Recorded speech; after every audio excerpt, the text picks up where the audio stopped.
Indian rupee की band बजी जा रही है इंटरनेशनल मार्केट में। रिसेंटली इंडिया रुपी ने 90 रुपीज़ को ज़्यादा पार कर दिया है। That $1 is now more expensive than 90 rupees. And सिर्फ डॉलर के अगेंस्ट वैल्यू लूज नहीं की है, इंडियन INR ने across multiple currencies they have lost their value from 5 to 17%। अब ये जब हो रहा है ना, लोगों का दिमाग फट गया है, एक इंटेलेक्चुअल वॉरफेयर शुरू हो गया इंटरनेट में कि रुपी गिर रहा है, हम खत्म हो गए, बर्बाद हो गए, ये देश खत्म हो रहा है, स्टॉक मार्केट क्रैश हो रहे हैं और पूरे सब वहां पे फाइट। मेरी बात सुनो, लॉजिकली अगर बात करें तो रुपी क्या आज तक कभी चढ़ा है? नहीं चढ़ा है सर। जब से after liberalisation of the year 1991 rupee constantly हमेशा गिरा ही है।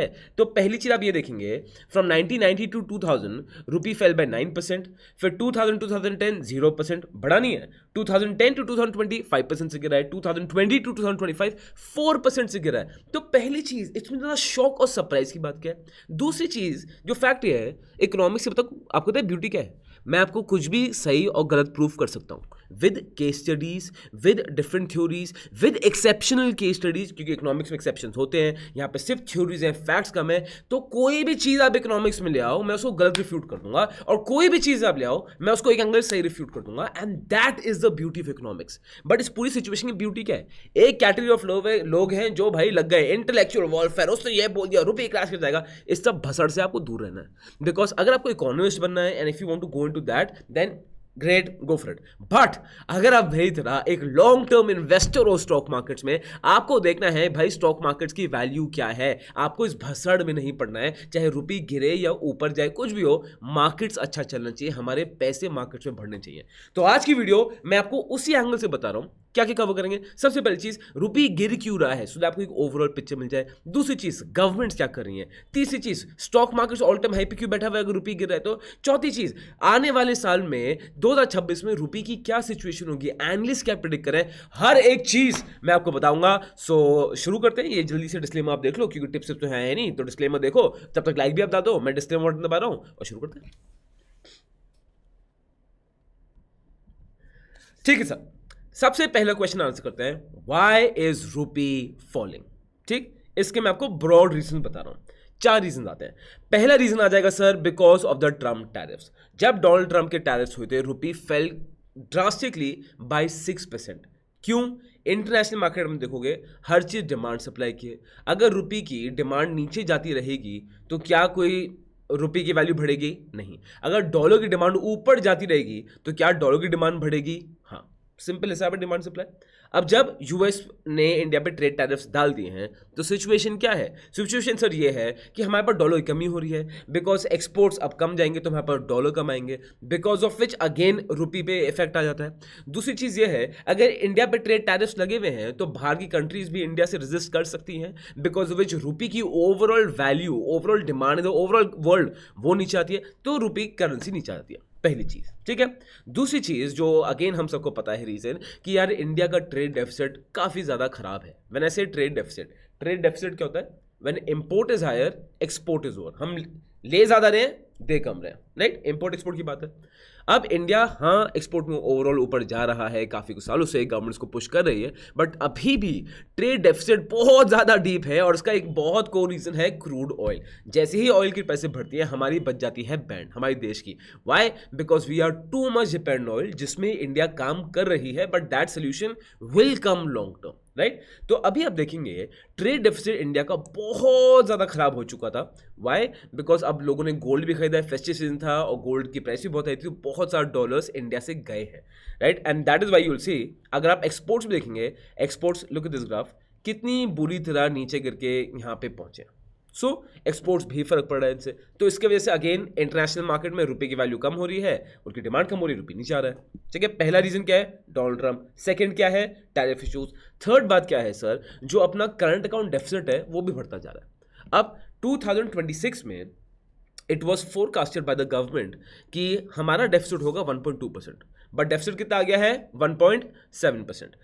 एंड अगेन इतना बवाल क्यों मच रहा है भाई? 1.7% is completely fine, it is at a very good situation. हाँ, जो गवर्नमेंट ने बहुत ही अच्छा टारगेट दिया था उससे थोड़ा मुंह पर आ गए. एक्चुअली 1.2 1.7 में काफी डिफरेंस है, I won't deny that, but still anything under 3% deficit is too good. मतलब कितने इकोनॉमी से बोलेंगे अगर डेफिसिट 4% के नीचे है तो वो भी बहुत अच्छी बात है. So this is not a bad thing at all कि डेफिसिट 1.2 एक्सपेक्टेड था बट 1.7 हो गया. उसके बाद फाइनल रीजन क्या था सर? चौथा रीजन कि FIIs भर भर के इंडिया छोड़ के जा रहे हैं. ये आप सुन सुन के पक गए हो, मैं बोल बोल के पक गया हूं, ये कभी चेंज नहीं होने वाला. 2007-2008 में हाईएस्ट जो FIIs का पैसा इंडिया में आया था वो था $107.9 बिलियन, एंड 2024-25 में सिर्फ $18 बिलियन आए, एंड 2025-26 में सिर्फ $8.6 बिलियन के इन्फ्लोज हुए हैं. तो FIIs का पैसा नीचे आ रहा है. तो 4 पॉइंट्स क्या है? डोनाल्ड ट्रम्प टैरिफ इशू, अपना डेफिसिट, वो ट्रेड डेफिसिट, फिर current account deficit and FIIs बेचने. These are the four broad reasons because of which rupee नीचे गिर रहा है. ठीक है, इससे ज्यादा दिमाग लगाने की आपको जरूरत नहीं है, आपको बस ओवरऑल पिक्चर उसकी देखनी है. ठीक है, अब आ जाता है गवर्नमेंट. सर सरकार क्या कर रही है? अब इंटरनेट में बोल रहे हैं कि लोगों को सरकार से फर्क नहीं पड़ता, कुछ लोग बोल रहे हैं सरकार कुछ कर नहीं सकती है. लेट्स अंडरस्टैंड रियलिटी में क्या है, फिर आप डिसाइड कर लेना कि सरकार वर्किंग और not working. I leave that decision to you. आप उसको कमेंट बॉक्स में नीचे मुझे बता देना. ठीक है, सबसे पहली चीज, जब RBI डिसाइडेड टू इंटरवीन कि रुपी बहुत ज्यादा गिर रहा है तो हम इंटरवीन करेंगे, तो जो इंडिया जो INR का लोएस्ट लो था ऑफ 91.08, वो कितने परसेंट? 1% से बढ़ के 90.10 पे आ गया, जो ज़्यादा डिफरेंस नहीं है, but still this was RBI intervention. अब RBI इंटरवेंशन दो चीज़ें कर रहा है. सबसे पहली चीज़ RBI क्या कर रहा है, उसने RBI ने $5 बिलियन का फॉरेन एक्सचेंज रिजर्व किया है. मतलब RBI ने इंडियन बैंक से $5 बिलियन उठा लिया. जो इंडियन बैंक से बाद डॉलर खत्म हो गए, मतलब कम, $5 बिलियन से ओवरऑल कम हो गए, खत्म पता नहीं मुझे, ओवरऑल कम हो गए. तो RBI ने क्या किया? उनको पैसे दे दिया. तो सबसे पहले चीज RBI ने दो सिचुएशन सॉल्व किए. एक तो बैंक के हाथ में लिक्विडिटी आ गई, दे हैव INR, तो they can give more loans and they can be more attractive, जो इकोनॉमी के लिए अच्छा है. दूसरी चीज RBI ने क्या किया है, उन्होंने डॉलर अपने पास इकट्ठा कर लिया है. एंड यही क्या, उससे क्या होगा? रुपी पे फ्लक्चुएशन कम होती है बिकॉज सेंट्रल बैंक के पास उस अपनी करेंसी के लिए ज्यादा बैकिंग है. तो पहली चीज RBI ने $5 बिलियन बैंकिंग सिस्टम से उठा लिए, और ये बाद में banks can buy it again after certain period of time, उसमें बड़ी चीज नहीं, राइट? सेकंड चीज जो RBI कर रहा है इज दैट हमारा सेंट्रल बैंक भर भर के USDs खरीद रहा है in our foreign exchange reserves, so हम रुपी की वैल्यू बना पाए. So as you will see in 2023 we bought $58 billion. Yes, $58 billion. In 2024, we bought $20 billion. In 2025, we bought $48 billion. ये क्यों हो रहा है? Because again, your currency has to be backed up by value, या gold या dollar D dollarisation हो रहा है, बट अभी भी डॉलर आई डोंट थिंक 10-20 साल के लिए कहीं भी जाने वाला है. So it hold gives rupee more value, intrinsic value rupee की बढ़ाता है. ठीक है, मेरे साथ समझ रहे हो? क्यों गिर रहा है रुपी, समझ आ गया. सरकार क्या कर रही है, समझ आ गया. अब बात आती है भाई third question, why is the market rising? अगर इतना रुपी गिर रहा है, इतना खराब है, लोग रो रहे हैं, तो stock market all time high के आसपास दोबारा क्यों आ रहा है? अब इसके कितने रीजन है? 3 रीजन है. सबसे पहला रीजन जो आता है सर, वो ये है, जो आपको यहां दिखेगा, is that there is strong domestic money that is replacing FIIs. जो इनफ्लो आ रहा है खुद के होम ग्रोन इन्वेस्टर्स से, डोमेस्टिक इन्वेस्टर से, इट इज मैसिव.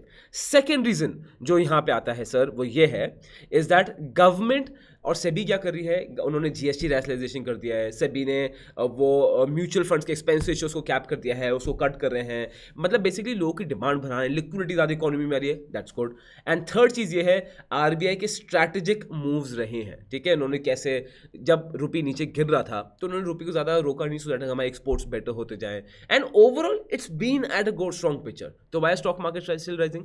FIIs बेच रहे हैं, कुछ फर्क पड़ता नहीं बिकॉज DIs खरीद रहे हैं. ठीक है, सेकेंड चीज़ क्या है, दैट गवर्नमेंट लोगों की डिमांड बढ़ा रही है, GST कम करके, सेबी ने म्यूचुअल फंड्स के एक्सपेंसेस को कम करके कैप कर दिया है, तो ऑब्वियसली डिमांड बढ़ेगी तो मार्केट्स के लिए अच्छा है. And third, RBI is playing very smartly right now, the way it's managing it's interest rates वगैरह, बहुत एक स्मार्ट सिचुएशन है, राइट? अब आता है नेक्स्ट क्वेश्चन, कौन कौन से सेक्टर से सर रुपी में, फिर रुपी की गिरने से अगर 2026 में गिरता गया, कौन से सेक्टर्स खराब होंगे, कौन से सेक्टर्स अच्छा करेंगे? वेल, जो सेक्टर्स अच्छा करेंगे, सबसे पहला तो सर वो है IT. और IT के लिए तो एक्चुअली काफ़ी बढ़िया इनकी बच गया आईटी का अच्छा पॉजिटिव इम्पैक्ट आया, right. Then pharmaceuticals, textile, gems and jewellery and agriculture, basically जो सेक्टर्स एक्सपोर्ट ज़्यादा कर रहे हैं, जो सेक्टर्स इंपोर्ट कर रहे हैं उनकी बैंड बजने वाली है। Oil and gas, in companies का मार्जिन बहुत कम हो जाएगा with aviation, electronics, automobile, foreign education and travel. But क्या ये परमानेंट मूव होगा? नहीं, ये सिर्फ कुछ टाइम के लिए होगा। Things will rationalize out, things will ration out, because आपको ओवरऑल पिक्चर देखनी, सिर्फ एक चीज़ को देख के ही नहीं देखना कि यार देखो यहाँ पे ये हो गया तो उसका ये हो जाएगा, अब इसमें कैंसर सेल्स आ जाएंगे, फिर उसमें तो ये दाना हो गया है तो उसमें इसको ये नहीं कराया तो बायोप्सी कराओ। Keep things simple. होने को देखो सर कुछ भी होता है, बट कुछ भी हर चीज को ऐसे फुल नापने का तो वैसे भी कैपेसिटी अपने पास नहीं है, राइट। अब इसकी बात ये है, विल रूपी फॉल फर्दर, इस क्वेश्चन को आंसर करते हैं। अब मैंने इसमें ये बड़ा इंटरेस्टिंग स्टडी लिया है, this is of the chief economist of Axis bank, that is Nilkanth Mishra. अब व्हाट ही इज सेइंग, जून 2027 तक रुपी और गिर के 92-94 रुपीज तक आ जाएगा। उसके बाद ही सेइंग कि इंडिया को तभी भी कुछ ज़्यादा फर्क नहीं पड़ने वाला, because INR as a currency has 685 to 690 billion dollars उसके पीछे फॉर अ बैकअप, ठीक है। It is very comfortable and in safe situation, और what at least the chief economist of Axis bank is saying कि एटलीस्ट हमारे exports को भी help करता है। And this is what the reality of rupee is, that अगर आगे जाके क्या बढ़ना चाहिए rupee, I don't think that expectation we should ever have, because पिछले सिंस 1991 ये पॉसिबल है नहीं, एंड आई डोंट थिंक कोई एक्सपेक्ट भी कर रहा है कि रुपी बढ़ेगा। हमारी इकोनॉमी, ग्रोइंग इकोनॉमी में थोड़े इन्फ्लेशन टर्म्स होने चाहिए, तो रुपी का डिप्रिशिएट होना with time is okay, but इतना मैसिवली डिप्रिशिएट होना इज डेफिनेटली नॉट ओके। सो हाँ, क्या कंसर्निंग है कि इतना नीचे गिर रहा है? यस, बट क्या ये लॉन्ग टर्म में ज़्यादा फर्क पड़ने वाला है?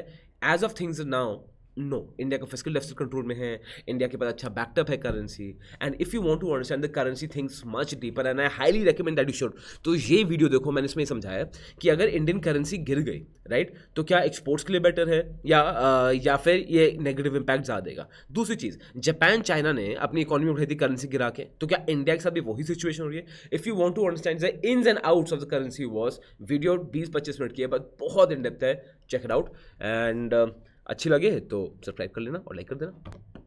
This content is only for education purposes. We do not provide any buy or sell recommendations. Please do your own research before making an investment decision. All the companies mentioned in the content have no association with us until mentioned otherwise in the